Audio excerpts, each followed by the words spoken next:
নমস্কাৰ সকলোকে স্বাগতম জনাইছো মিউটিশ্যনৰ অন্য এটা ভিডিঅ'লৈ আৰু গৰমৰ কথাটো নকওঁৱে আৰু সকলো ফালে একেই থাকিব নোৱাৰা অসহ্য চাৰিওফালে তাৰ মাজতে বহুত ল'ৰা ছোৱালীয়ে প্ৰেক্টিছ কৰি আছে তেওঁলোকৰ যিমানখিনি দৈনন্দিন যি শাৰীৰিক এক্সাৰচাইজ আছে তো এইখিনিতে দুটামান কথা কওঁ আপোনালোকে আশা কৰোঁ সকলো ভাল পাব কথাখিনি গৰম হ'লেও প্ৰেক্টিছ কৰিব লাগিব কাৰণ কেলৈ আপোনালোকে সময় সমাগত মে' মাহ শেষ জুন মাহৰ হয়তো চাগে 4 তাৰিখে ৰিজাল্ট দিয়াৰ লগে লগে আপোনালোকৰ 10, 12, 15 তাৰিখে মই ক'লোৱে মাননীয় মুখ্যমন্ত্ৰী মহোদয় দেৰগাঁও পুলিচ একাডেমীলৈ আহিব তাত APF সকলৰ POP আছে APF আৰু লগতে যিসকল প্লাটুন কামাণ্ডাৰ আছে আসাম পুলিচ প্লাটুন কামাণ্ডাৰ 4জন ল'ৰা ছোৱালী ট্ৰেইনিং কৰাইছে তেওঁলোকৰ POP হ'ব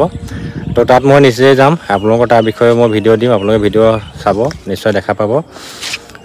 তাতে মাননীয় মুখ্যমন্ত্ৰী মহোদয় পুলিচ একাডেমী কেইবাটাও নতুন প্ৰজেক্ট শুভ উদ্বোধন কৰিব মই অলৰেডি আগৰ ভিডিঅ'বিলাকত কৈছোঁ আজিও কৈছোঁ তাৰপিছতে চাগে আপোনালোকৰ ইণ্টাৰভিউ কথা কিবা এটা আপডেট দিব বুলি দৃঢ় বিশ্বাস আছে যথেষ্টখিনি অসম পুলিচে হওক বা ফৰেষ্টে হওক পুলিচৰ কথাটো ক'বই তেখেতে মই এইটো দৃঢ় বিশ্বাস সংবাদ মাধ্যমৰ আগতে হওক বা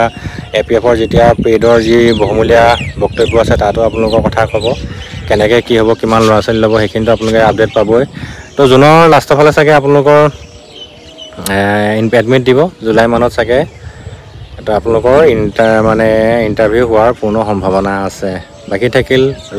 খুব ৰ'দ নহ'লে বা বৰষুণ তাৰ এইবিলাকত কেনেকৈ মোকাবিলা কৰিব এইটো ডাঙৰ কথা এটা আছে কিন্তু মই এইখিনিতে এটা কথা কওঁ ফাৰ্ষ্টৰ ইণ্টাৰভিউত বৰষুণ দিছিলে খুব তাতো বহুত ল'ৰাই চাকৰি পালে ছোৱালী চাকৰি পালে ৰ'দ বতৰ বুলি কথা নাই আপোনালোকে নিজে প্ৰস্তুত থাকিব লাগিব বৰষুণৰ লগত যদি আপোনালোকে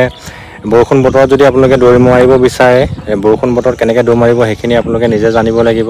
বা ৰ'দত যদি আপোনালোকৰ ইণ্টাৰভিউ হয় ৰ'দত কেনেকৈ দৌৰ মাৰিব লাগিব সেইখিনি আপোনালোকে নিজে জানিব লাগিব খালি আপোনালোকে প্ৰস্তুত হৈ থাকক কিন্তু মই অলৰেডি ইয়াৰ আগত এটা ভিডিঅ'ত কৈছিলোঁ যে অসম আৰক্ষীৰ যি ট্ৰেফিক ব্ৰাঞ্চ আছে ট্ৰেফিক পুলিচ আছে গুৱাহাটীত এবাৰ বোলে ৰবট চলিব ৰবটৰ দ্বাৰা পৰিচালিত হ'ব ট্ৰেফিক কিছুমান ঠাইত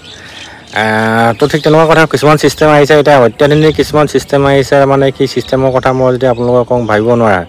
আপোনালোক সকলোৱে যে আসাম পুলিচ মেছেঞ্জাৰ বুলি এটা পোষ্ট আছে তাৰপৰা অন্য ডাক ৰাণা বুলি কিছুমান পোষ্ট আছে সেই কিছুমান পোষ্ট হয়তো আজি তাৰিখত মাৰ খাই যাব কিছুমান নতুন আপডেট আহিছে ছিষ্টেম যিবিলাক আপডেট অহাৰ লগে লগে কিছুমান পোষ্ট একদম কাম নাইকিয়া হৈ যাব সেইকাৰণে এইবিলাক পোষ্টটো একেবাৰে লুকাই যাব সেইকাৰণে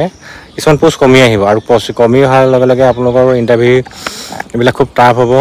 কাৰ্টৰ মাৰ্ক বেছি যাব এতিয়া মোক বহুতে সোধে দাদা কাৰ্টৰ মাৰ্ক কিমান যাব কিন্তু মই আজি কওঁ আগতো কৈছোঁ কাৰ্টৰ মাৰ্কটো কেণ্ডিডেটৰ ওপৰতে ডিপেণ্ড কৰে কিমান যাব তথাপিতো মোক কিছুমানে কয় দাদা 50+ পালে কাৰ্টৰ মাৰ্ক আহিবনে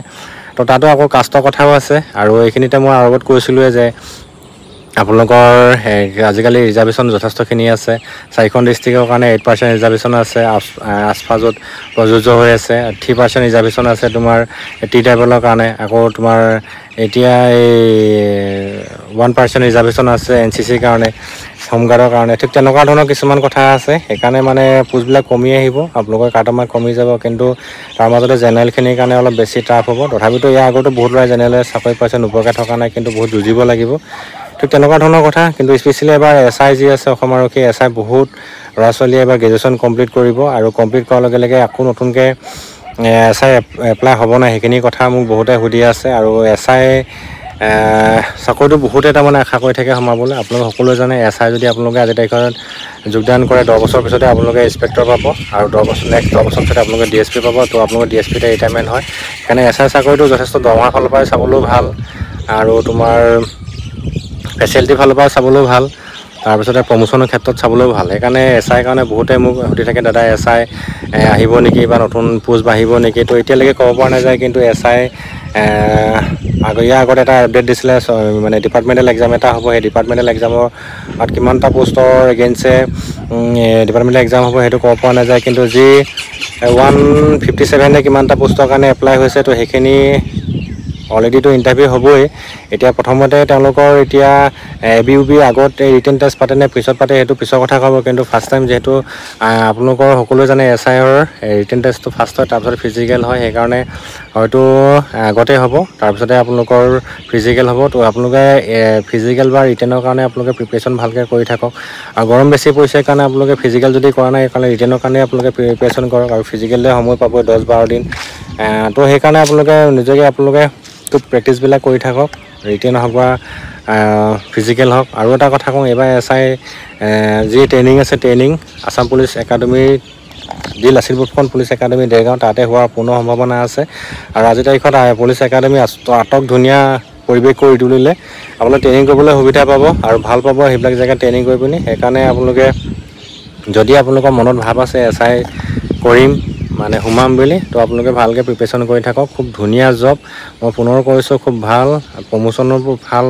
ফেচিলিটি ভাল, দৰমহা ভাল। তো ঠিক তেনেকুৱা ধৰণৰ কথা আৰু কথা পাতি থাকিম, ভিডিঅ' আগবঢ়াই থাকিম। চেনেলটো ছাবস্ক্ৰাইব কৰি ৰাখিব, ভাল লাগিলে ভিডিঅ'টো লাইক কৰিব। তো সকলো ভালে থাকক, ধন্যবাদ।